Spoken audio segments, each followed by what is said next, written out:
Let's be intentional. This idea is undeniably simple, but at the same time, it's a compelling concept. Being intentional means making calculated, thoughtful, studied decisions based on something important to you. When we are intentional, our choices help us to have a specific focus and to take the right action. We go out of our way to seize every opportunity presented to us as if our lives depend on it. And why do we do that? Well, because it does. Our future relies on our purposeful actions and choices. So, welcome to Let's Be Intentional, a space designed for you to help you improve your intentionality. We invite leaders who share their life stories and the elements that allow them to succeed and be meaningful day by day. Today, in Let's Be Intentional, we have an extraordinary guest, Ronnie Cunningham. He is joining us from Atlanta, Georgia. Ronnie, welcome to Let's Be Intentional. Thank you. Glad to be on here with you. It is an honor to have you with us, and thank you for your generously accepting this invitation and helping us be more intentional. So, my friends, later I will tell you more about Ronnie's professional career, achievements, and social impact. But before I pass the microphone, I want you to know that Ronnie is an entrepreneur. Some of his business activities include being the president of Growth by Design, an organization that teaches lifelong learning skills, as well as the nonprofit Ryan's Village USA, an organization founded to serve youth in memory of his son, Ryan, who lost his life in an auto accident 8 years ago.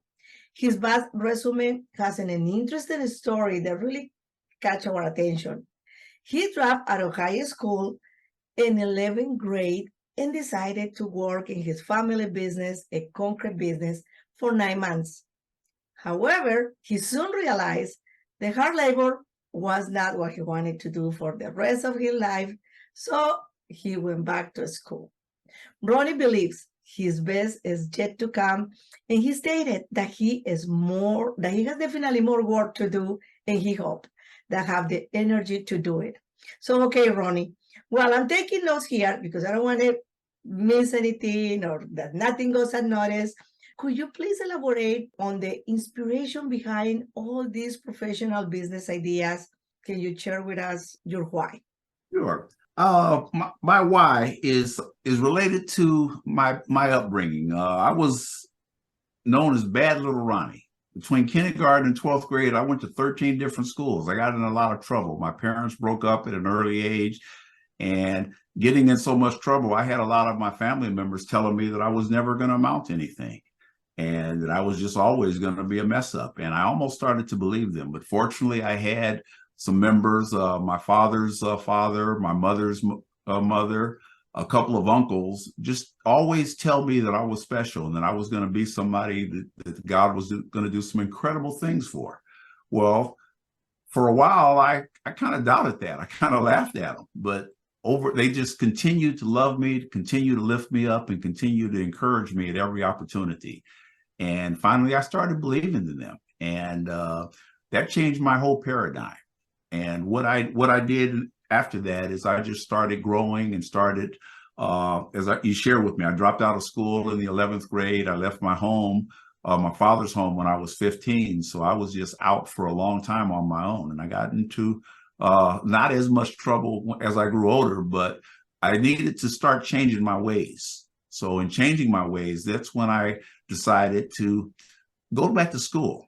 And I went back to school and got my GED and a AA degree, and ended up, my background had been in construction, and I ended up going into inspection with the city of Los Angeles. And that just changed my career around. That put me on a path, and that I continued to start growing personally. And a number of things that happened in my life that would have really just kept me from moving forward was overcome by the confidence and love that others placed in me. So my why now is to be able to do the same thing. Those 4 people that I mentioned, they literally transformed my life. So as part of continuing their legacy, I feel it's up to me to transform as many other lives as I can. Wow, how beautiful. I can put together some of those ideas to recap what you just shared with us. it really grabbed my attention, this part that you said, to shift the paradigms. You shifted when you start believing. So what a great point for all of us. If we want to shift it, we have to believe it. Because it happens, sometimes we don't even believe in ourselves. We need other people to encourage us, to tell us something. So you have so many mentors around you or people that believe in you. But later you make a decision. And that is another important point. It's by decision that you change your ways, even though still you were not 100% sure if this is what I'm going to do or this is my way or no way. You were in the back having those voices of people that say, you know what, you still can make it. Go for it. So you took the risk, you make that decision to change your ways and you make it happen. Those are incredible points for us. Thank you. Thank you, Ronnie, for sharing that. So my friends, as I mentioned before, I'm going to share with you a little bit more about Ronnie's diverse and active career for more than 53 years. So he has worked in private industries as well as government, academia, nonprofit sector, and served in the faith-based community. Some of Ronnie's accomplishments I have here, because I have many. He's known and respected nationally and internationally for his work in emergency management and his decades of serving youth and adding value to parents, teachers, and youth pastors around the world. He has multiple certifications, behavioral analyst consulting, emotional intelligence, parent and family consulting. His bachelor, it's in business, and his master's degree in biblical and theological studies. And as previously mentioned, he is the CEO of Grow by Design and Ryan's Village USA, but he is also the co-founder of EIQ2-EI, which is a center that trains and certifies coaches in emotional intelligence. His social impact and service has been recognized many times. One of these recognitions he received not a while ago from John Maxwell Organization from the DNA Culture Award for exceeding expectations. And last year, he was honored with the Presidential Lifetime Achievement Award. So you want to get in touch with Ronnie, you can find his contact details in the comment section. Wow, Ronnie, what an impressive career. And again, what an honor to have you here sharing with us. So now, Ronnie, can you share what are those tools or elements or resources that you use in your daily life that keep you focused and with this level of intentionality? Well, first of all, I want to back up and integrate something that I didn't mention as far as the why, because these are two compelling components.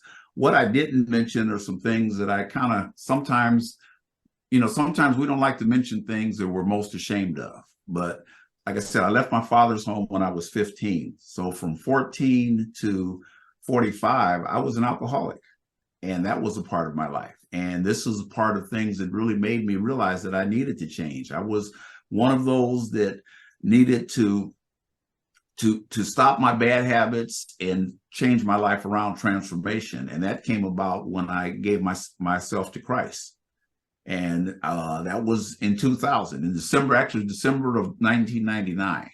And that's when my life changed. And what happened with that, Liliana, is that I found out after all those years of drug and substance abuse, I needed to develop coping skills. I never developed them. Drugs and alcohol were my coping skills. So later on, what I did is I ended up finding out about emotional intelligence. I found out about personal development. So I started spending 15 minutes a day in personal development. And that primarily when it started, it was just personal devotion time in the mornings, reading scriptures, praying, and giving God praise for helping me break this bondage that I couldn't do on my own. So when I started reading, I got exposed. My pastor exposed me to John Maxwell's 21 Irrefutable Laws of Leadership. And that and the Bible were the two main pieces that just changed my trajectory of my life. So the tools that I use to this day, I'm happy to say my sobriety now is approaching 24 years. So this hasn't been something easy that all of it came at once. A lot of things that are part of my why are things that have happened to me, adversity. I'm a cancer survivor. I've had failed relationships. I lost 8 relatives in a 4-year period. including my son, Ryan. So one of the things that in memory of Ryan, I realized that developing youth is probably it is the most important thing us as adults can do, because there's certain things that we're not equipping them to live in this 21st century. We want to tell them we understand what they've been through. I was your age. Well, when I was 16, when you were 16, and today's 16 are three entirely different periods. Yes.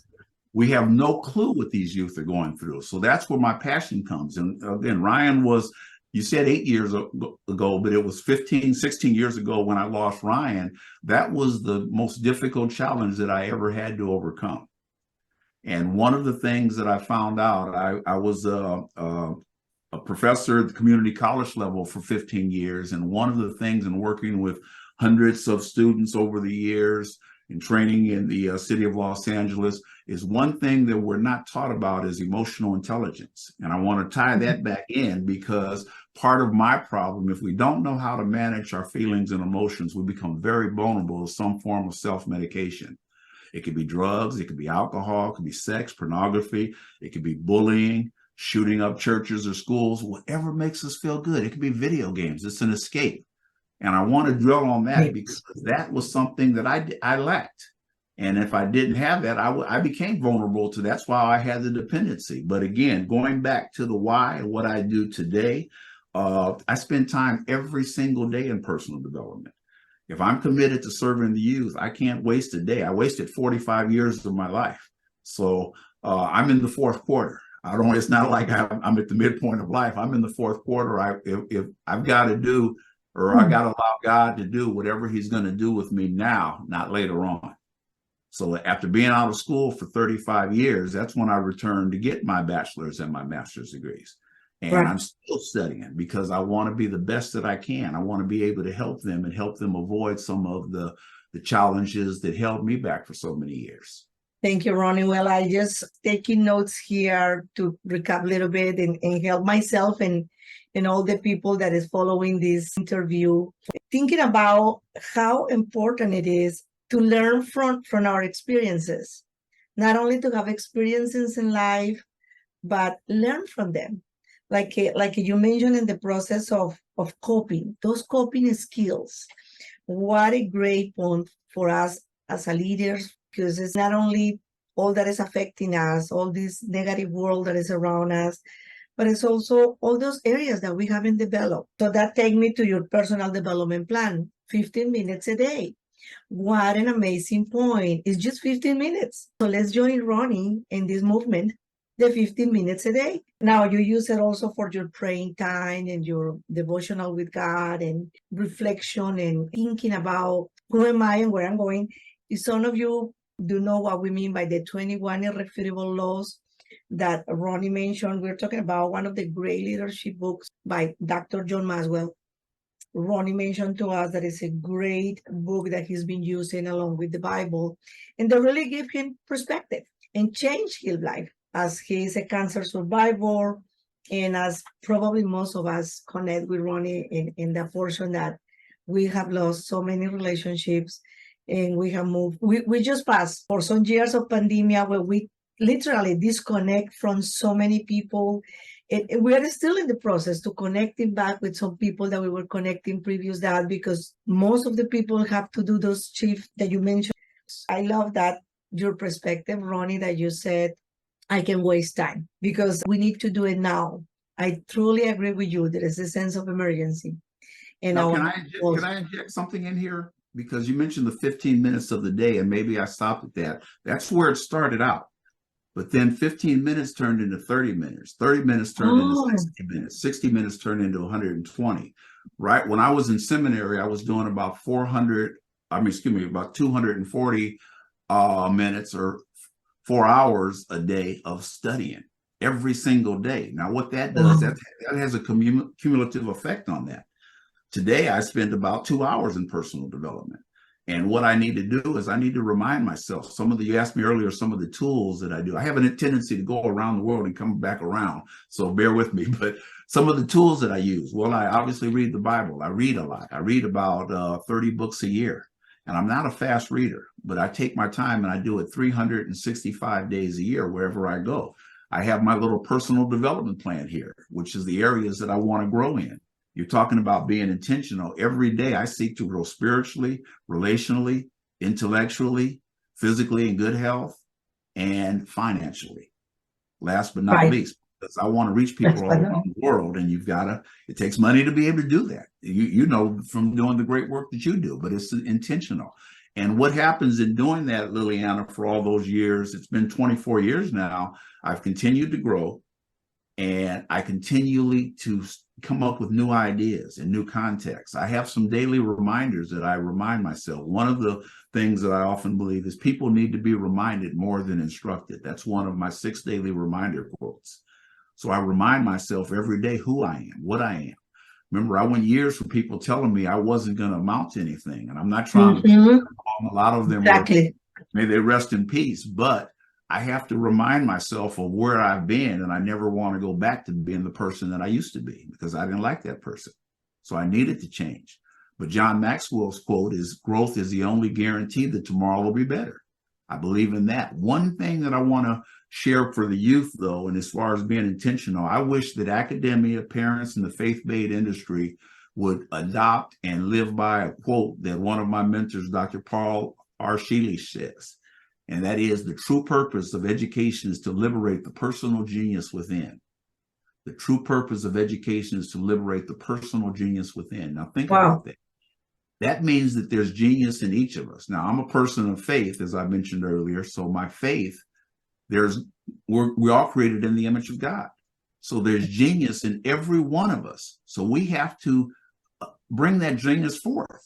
That doesn't happen by accident. That requires intentionality. So that's why I'm so excited about the work you're doing. Thank you, Ronnie. I love it. Since I met 10 years ago, John, and previous that, I was doing some missionary work. I understood what it means for me being intentional. And that kind of awareness, it really changed your life. So I've been a student of that idea. Let's be intentional and what that means, and how can we really help others and help ourselves to become more intentional and seize the moment. I love what you say. I love that it's a compounding situation, and it was a compounding, and it continued to be a compounding situation in your life. So there is a hope, my friends. If you are expecting 5-10 minutes per day, it will compound. So you invest in yourself little by little, and that continues to grow, and you increase your awareness, and you start putting more and more, and you realize, as Ronnie said, that we need to have that personal and growth plan in our lives and increase the intentionality at that level of daily reminders and keeping yourself growing. Now, Ronnie, thank you so much for your time. And if you don't mind, I just want to ask you this last question. In the area of developing those coping skills, if any of the youths that are part of this transmission, they want to think a little bit more about how can they cope. Can you share a little bit more with us? What it is, and I've only been a student of emotional intelligence for the last 7 years, but in all of my training, all of my experience, I've never had any training on my how to identify and manage my feelings and emotions. I never had any training on relationships. This is one area that academia, parents, and the faith-based community have failed to provide people with. I'm a baby boomer. As I approach 70, my generation was taught the higher your IQ, the better your chances of success. That's wrong. It's your emotional intelligence, your ability to be able to socially interact with other people. That's more important than anything. The relationships are the most important thing that we have. And again, painfully, when you lose a relationship, you reflect on that. But one of the things why it's so critical for our youth today is that the mental health conditions are really getting out of control. The suicide levels are going down in every area. Why? Because people do not know how to identify and manage their feelings and emotions. And like I said, I was 63 before I even got exposed to it. And I'm like, wow, this is terrible. So that's why we formed the EIQ2-EI Center for Emotional Intelligence to train people of all ages and certify coaches, because to me, that's the greatest need around. Empathy is the 4 components of emotional intelligence are the self-awareness, knowing who you are. But from a biblical perspective, you got to know whose you are before you can know who you are. Then you have to be able to your self-management and self-discipline. Then comes the empathy and social awareness, and then relationship management. Right now, our world is in greater need of empathy than ever before. One of the things that we do, you look at all politics, business, we can't connect and we can't talk with each other because we don't take the time to really understand each other. If I want to understand you, it's not just me doing a 5-minute introduction. I have to understand why you think and feel the way you do, what your experiences are. These are things that take time. And these are things that I admire about our mentor, common mentor, John Maxwell. He's a very caring person, and he tells you connection takes time with people. And we need to connect with people on not just a superficial level, but a level of depth. And going back to the youth, if they don't have this understanding, a lot of them feel they're not worthy. They feel something's wrong with them. They feel that they can't do it. They just don't have the skill sets. Well, none of us do initially. It takes time to develop these skills. It takes time to do it. I speak to you now from 53 years of experience. And I've made a ton of mistakes. I don't have enough time to talk to you. No, we don't. But the thing is, that's part of life. It's okay. We're going to make mistakes. But it's how you recover from those mistakes, how you respond to the things that happen to you. And like I said, any of the things that happen to us, none of us would pick any of our worst adversities in life. Nobody would pick those. But all of those have a way of shaping us to become the person we were created to be. So we have to teach our youth not only how to deal with their feelings and emotions, but also how to cope with adversity, how to learn and how to deal with things in a healthy way. Great point. Probably the people that suffer more during this time were the youths, because they were totally taken out of schools, out of their friends, out of their groups, and trying to put what they call the normal, which is not anymore, back. It's been a challenge, and all of us can join forces to support these kind of efforts. My friends, it's been an excellent and productive interview. Ronnie, thanks again for your generosity and contribution to Let's Be Intentional. Thank you. It's my pleasure being here with you, and I continue to do the amazing work that you do, my friend. Oh, thank you, Ronnie. Yeah, we really hope that you join us in a future session. So, well, my friends, if you have discovered from this conversation any point, any element that grabbed your attention, any resource that resonated with you, you too can start today to increase your intentionality. Please stay tuned for further updates. We will be inviting you to an upcoming session of Let's Be Intentional very soon. So have an intentional day.